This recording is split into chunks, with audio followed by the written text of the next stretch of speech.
12. septembrī Krīvijas un Baltkrievijas teritorijā soksīs obu agresoru valstu kopīgos militāros mocības Zapad 2025. Nazaverot uz oficiālajiem paziņojumiem par pašaizsardzību, šos mocību scenāriji vienmēr ir bijuši vērsti uz agresiju. Tā tas būs arī šogad. Tāpēc nazabrēnoja, ka krīvu propagandisti cildinos savu armiju, draudot to pielītot pret kaimiņu valstīm. Nacionālī bruņotī spēki kopā ar NATO sabiedrotajiem rūpīgi uzrauga situāciju mocību laikā un pēc tam. Analīze šobrīd neliecināja par tīšiem draudiem Latvijai, jo Krīvijas armija ir īstegus pošas soktajā karā Ukrainā. Savukārt NBS un NATO ir gotovi nakavējoties rēģēt.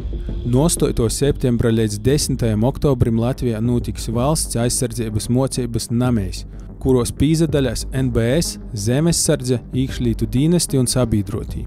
Intensīvas mocības notiek arī citos Baltijas reģiona valstīs. Septembrī soksīs līdz šim lielākos apvienoto reaģēšanas spēku mocības Tarasis 25.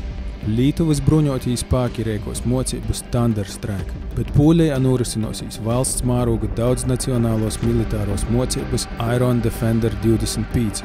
Austrumu robeža tiek patstāvīgi novērota. Tos aizsardzībā iesaistīta Zemessardze, reģionā izvietotas pretgaisa aizsardzības sistēmas, bet mūsu sabiedrotī patruļē gaisā un sorgoja jūru.